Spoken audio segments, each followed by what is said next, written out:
Gormahuga Sheila. And the books are for sale. Joe has been selling them all week, but there's a few left, Joe, and I'm not bringing them back to Dublin. There was something. One for everyone. Yes, Joe, thank you. Oh yes, I am the last speaker. I have the honour. That could be very good or very bad, but I better watch my time. But is that okay? Okay, now. The world is undergoing a paradigm shift. The world is undergoing, as Sheila's mentioned, my background is in finance and economics, and I run innovation programs at various organizations now. The world is undergoing a paradigm shift from an industrial or manufacturing age of goods to a learning, innovation, or network age dominated by intangible services. An industrial enterprise, which is indicated on the left here by some, I just wanted to give you some examples, is wedded to rationality and control rather than emotions, feelings, empathy and relationships, characteristic of a learning organization. Fostering meaning, delivering experiences and nurturing identity replicate the role that selling physical goods played in the industrial economy. Scientific knowledge operates in the area of information and rationality, while literature and the arts are in the provinces of understanding and wisdom.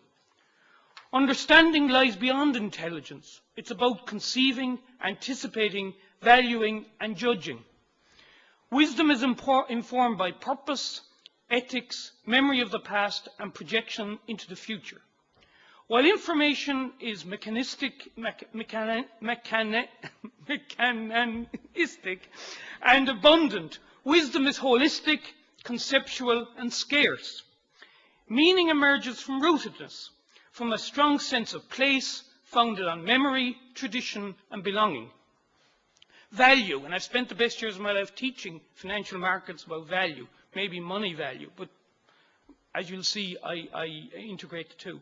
Value rises as meaning deepens, as knowledge moves from information to understanding and wisdom, illustrated, as you see on the right-hand side, in digital media by content, patient tacit knowledge in healthcare, originality in crafts, local expertise in food recipes, and traditional practices in farming.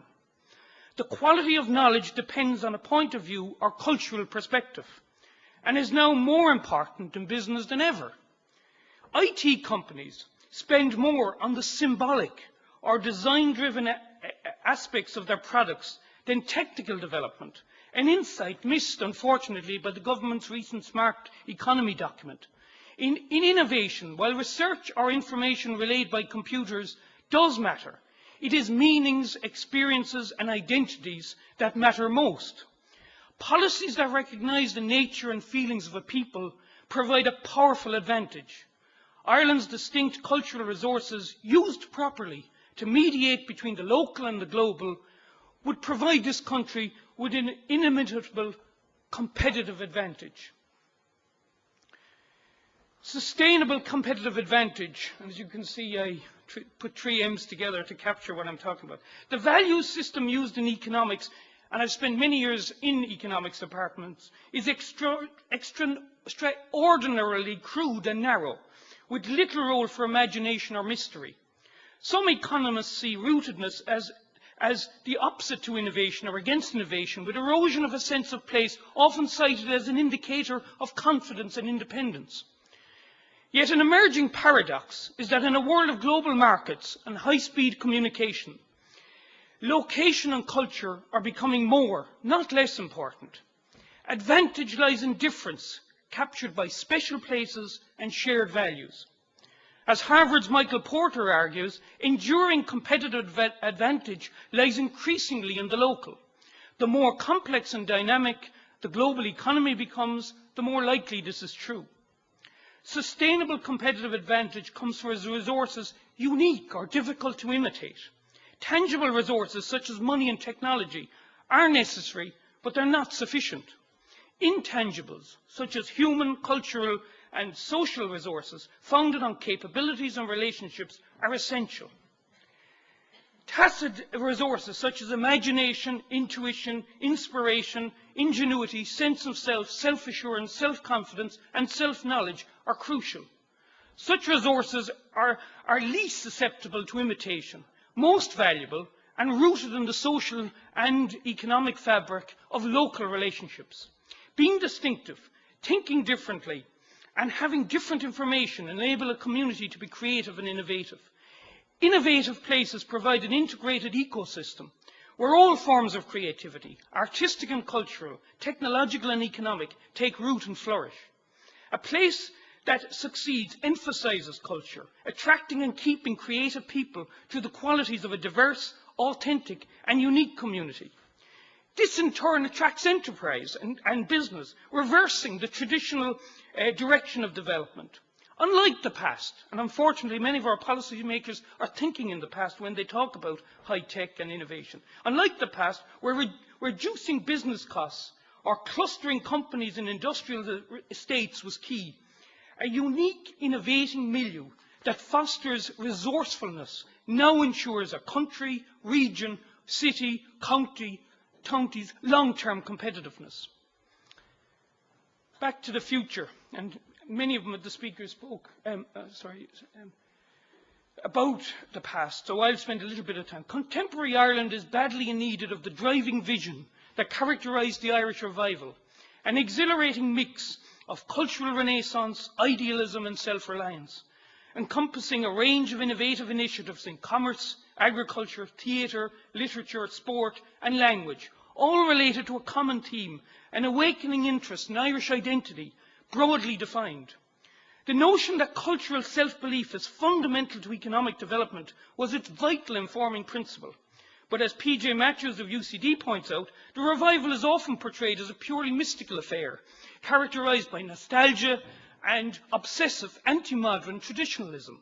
The Gaelic League, and I've listed some of them, the cooperative movement, the GA, the Abbey Theatre, and various national history societies attracted an eclectic array of individuals involved in projects across a wide spectrum with a sense of identity and national purpose bounding them in a common enterprise.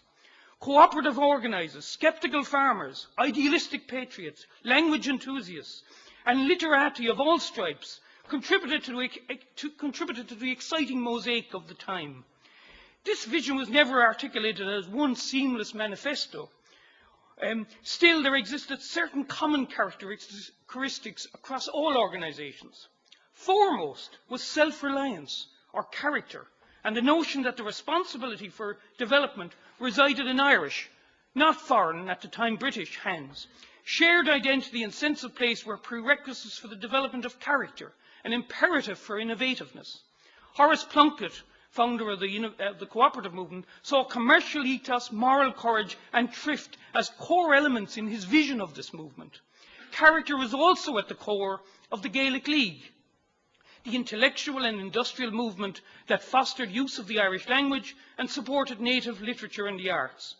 Central to its philosophy was an insistence that the Irish personality could not reach its full potential except within a cultural milieu proper to it. It held that creative personalities cannot be produced without an integrated community having a unique and continuing experience of its own. Accept it, we are now in a completely different political and technological and social context, but it is essential to recapture the spirit and excitement of the revival. The diversity that constitutes Irishness is a potential source of enrichment through cross-fertilisation, both north and south of the border. While a once thriving scientific community was in decline by the time of the revival, natural history was vibrant, especially in the northeast of this island. Much of this work was stimulated by the same motivation as the revival, an explosive interest in things Irish and a patriotic urge to provide an identity for Ireland while rejecting models imposed from outside. Take, for example, Belfast-born naturalist Robert Lloyd Prager, a great hero of my own. Natural history shares characteristics with folklore collecting and involves an obvious local component, so it fits well into the broad concept of Irishness central to the revival. In the nationalist tradition, the relationship with landscape, for example, is through Dean Hianicus, the lower of place names. Prager, coming from sciences like geology, botany, ornithology, etc., and from a tradition that occupied the land for a shorter period, held a different but just as authentic sense of place. David Landis of Harvard concludes in a groundbreaking book, The Wealth and Poverty of Nations, quote, "If we learn anything from the history of economic development, it is that culture makes all the difference," end quote.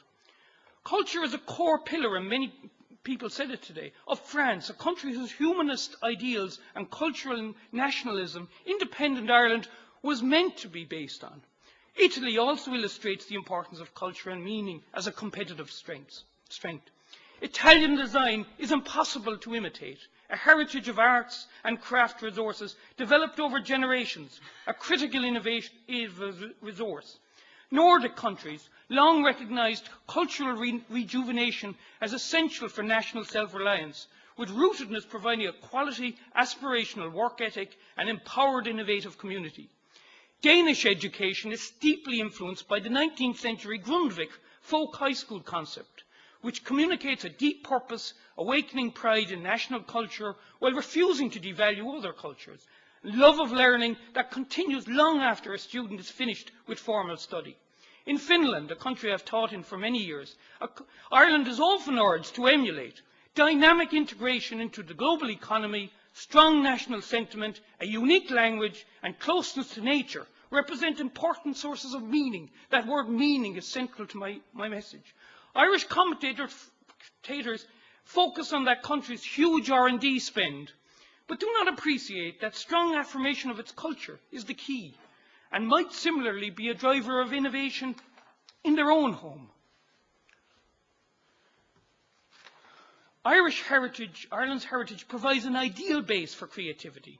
And some of these points were made before, but I'll put them together in an economic context maybe. Ruptured roots, a historical tragedy, without any doubt, now offers the benefit of double vision, a critical resource for creative endeavour.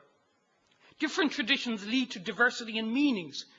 Idir gá cultúr, as Declan Kybert of UCD puts it. This divided mind, poet Thomas Kinsel's expression, can be seen in the work of artists like Robert Balla and Louis Lebarque.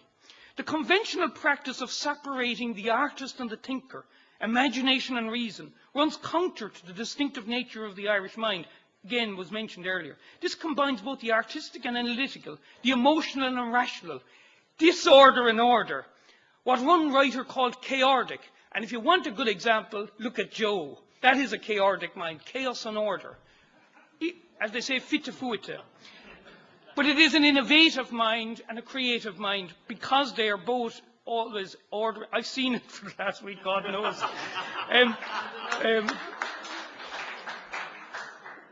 Balancing science and technology with a tradition of metaphors, narrative, stories and mythology offers a huge competitive advantage for this country.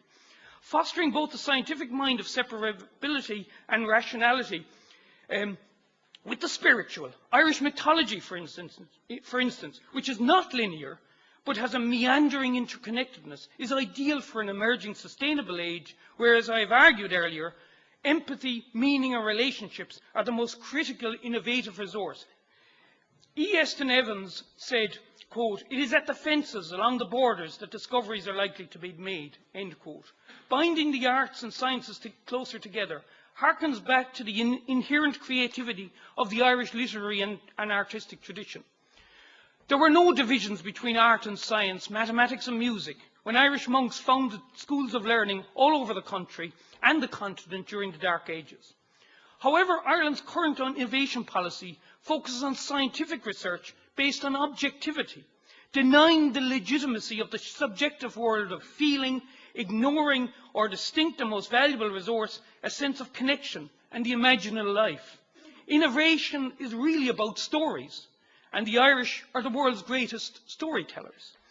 The scientific mind simplifies and narrows experiences into manageable principles, whereas the arts emphasize complexity, crucial if imagination, intuition, inspiration and innovation are to flourish. This country has natural advantages for the learning age, but these will only be realised if the artistic is combined with the scientific. interpreted through the prism of Irish culture and tradition. Back in the early 60s, Córas Tráchtála turned to eminent Scandinavian designers for advice on improving industrial design in Ireland. They found the best designed products, those with the greatest chance of competing on international markets, were craft industries successfully interpreting the Irish tradition. Their report, which had enormous impact on subsequent design in Ireland, cautioned against our national propensity for shallow utilisation of foreign models and urged particular attention be paid to national characteristics that would enable Ireland to market something out of the ordinary, something with a distinctive Irish quality. Language is not just about communication, but also about cultural transmission and memory. Eminent physicist David Bowen points out a flaw with thinking in atomistic and objective terms, hallmark of science, due to the fragmenting tendency of English. The Irish language can be an especially potent resource for nurturing sensitivity to difference, meaning and aesthetic qualities. We squander such self-resources at our peril. I should have shown that one, by the way. Sorry, but I think everything is... here's a picture of Lamass from 1963's Time magazine, which is quite instructive, I think. While T.K. Whittaker and Sean Lamass, mentioned many times this week, were responsible for transforming the Irish economy, embracing the world, a strong cultural perspective was at the root of their vision. Few commentators stress this, and it is ignored by policymakers. To quote Whittaker himself, English does not carry all our traditions, all the emotions and aspirations we have experienced as a people. If as a result of indifference the Irish language were allowed to die, the loss would be irreparable. We would have cut ourselves off from an invaluable heritage and made ourselves even more vulnerable than we are already to absorption into an amorphous Anglo-American culture. End quote. Having a vision. My argument is no exercise in dreaming nostalgia or an attempt to turn back the clock to some perceived pure and idyllic golden age. It's a thesis light years away from Eamon de Valera's notion of frugal self-sufficiency. Yet it does share a similar appreciation, as de Valera did, of the value of indigenous resources. And the reason I put this up is to compare. And in rushing over, excuse me a second. Can I have this? I want to compare this picture from the cover, as you can see, from a statistical report of 1949. Now, you may laugh at it and say, oh, it's romantic Ireland's de Valera. I think people make fun sometimes about, I talk about dancing at the crossroads. But if you look at what was on the cover of the CSO Bulletin of 1949, I know Fianna Fáil weren't in power at the time, but the point was it captured in many ways, that is the cover of On Board Snip. Now, look at this. All right, it does. I know we've moved on in many ways, the role of men, but look what is on it. Look at the vision it covers. It covers a vision of, to be perfectly honest, in Ireland, that is in many ways incredibly attractive, of people, I would have thought, being content. All right, you know, the woman is doing the knitting or whatever it is, and the man is doing the studying. You know, I'm talking about something. I'm talking about, look at the vision in terms of commerce and industry, and the sense of resources, the fields, the commerce and the trade. This is a different mind.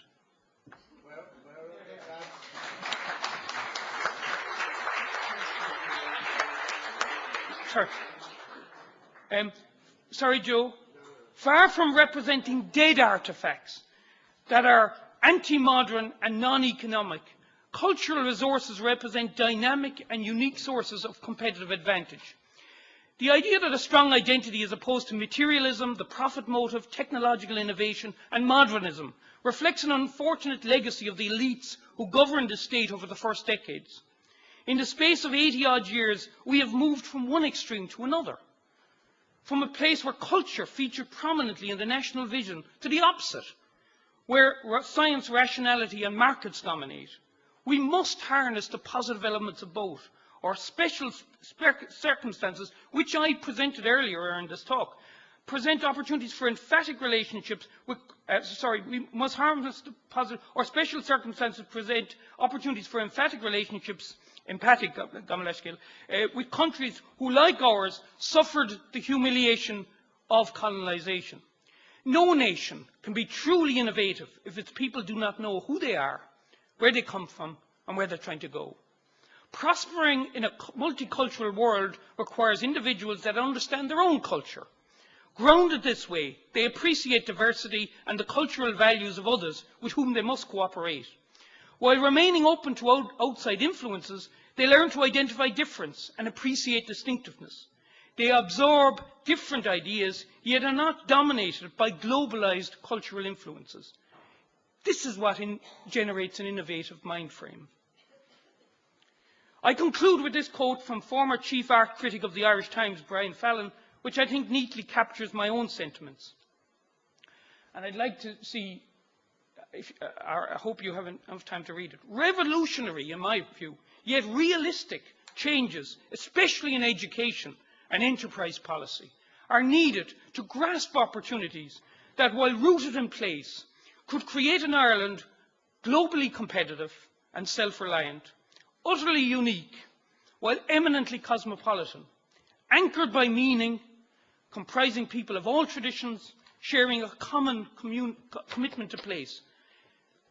Now is the great time to begin. And by the way, if you don't really understand what I've been talking about when I talk about the relationship between, think again of the MacGill Summer School. Nobody's sort of in charge, even Joe himself, even though he looks like he's in charge. It works as an ecosystem. And Joe himself mentioned earlier the relationship, but it is based on the value. And you think of the value, and this paper was all about value. The value is in how people interact. No matter how much science or research or technology was developed, it still wouldn't create the value we saw this week. So value, which is what I've been talking about, and meaning, do not come from the rational. They come from in my view, the relationships I explained tonight. So, Tom Anbueker, Eishivlum, August, Tom Anbueker, the joke, or Hugshe Shanstum, talked, Ervana Shafton, August, Lord, Gurmila Mahagav Blair.